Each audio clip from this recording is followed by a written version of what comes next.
Hi guys, my name is Jonathan Moshiri and I'm a career coach. I'm so excited that we are finally in December and Christmas is almost here. So I want to welcome you to my 20 days to Christmas videos.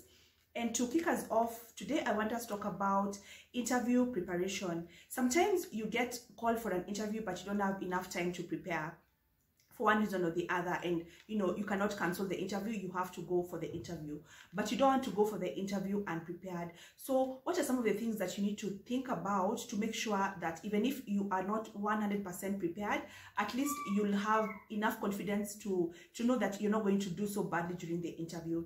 And the first thing is you need to have an elevator pitch. I normally say the elevator pitch is the same, it's the same as the tell me something about yourself question. And most of us are so uncomfortable with this question, yet it's one of the, it's the question that you're going to get asked the first thing, like when you go for the interview. They want to know who you are and, what you've done and, like just some information about you. Now, I know when you hear, tell me a little bit about yourself, you're thinking, they want to know if I have a pet called Sophia, or if I golf on Sundays, or if I have like I rear chicken, and sometimes you think that they want to know about you, but what they are asking is who are you in relation to this position.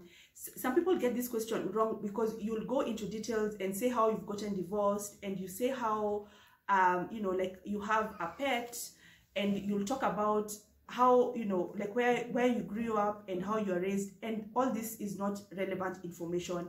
When they ask you tell me a little bit about yourself, what they are actually asking is who are you in relation to this job. So have an elevator pitch prepared. Have like when they ask you tell me something about yourself, like have something that you want to say. It doesn't have to be so detailed. It can some people would want to play it safe. So you'll talk about your work experiences, you talk about your educational background, you talk about some of the things that you've achieved. You'll talk about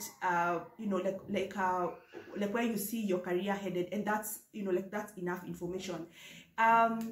Being prepared to answer the question is going to avoid a situation whereby you end up giving them information that they don't need, and you end up embarrassing yourself. And if you get this question wrong, what normally happens is you lose your confidence, and it's very easy to fail the interview.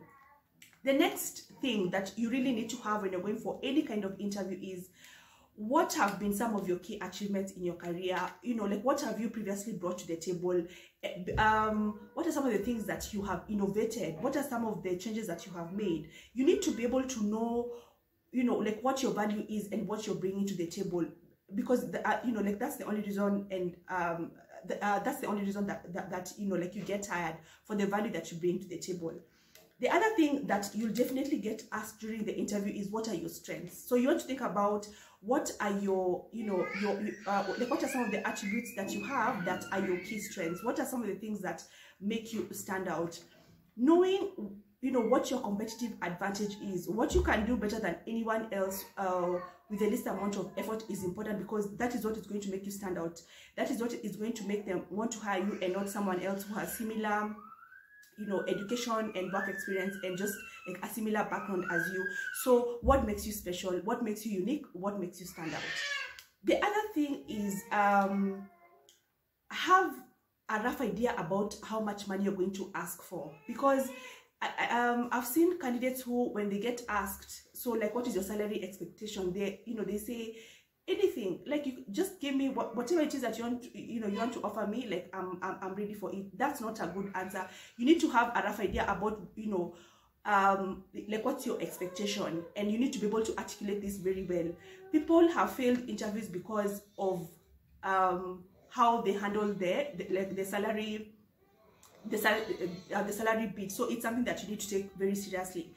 And the last thing is when they ask do you have any questions for us? I get surprised when candidates say, no, I don't have any questions. Seriously? You don't have any questions to ask?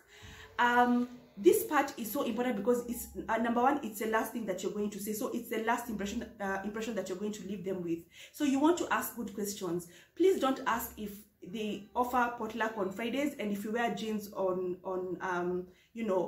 Fridays, or like how many vacation days are you entitled to, because at this point what you want to do is you want to ask questions that are relevant to the position. Questions like, how will you measure success?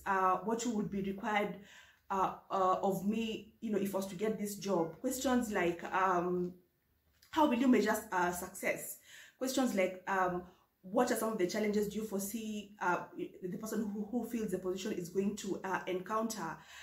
You want to ask questions that are relevant to this job that you're applying to, and questions that will make you come across as you're trying to see whether you are a good fit for this role. You want to ask, the other questions at the point when you receive the offer, because you see at this point you still don't have an offer, you're still not the chosen candidate. So your aim when you're going for an interview is to land the offer. This is something that I've said so many times.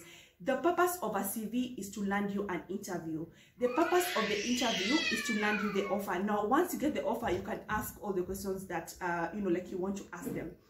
So that's all that I had for today. I hope this video has been beneficial. Thank you and see you next time.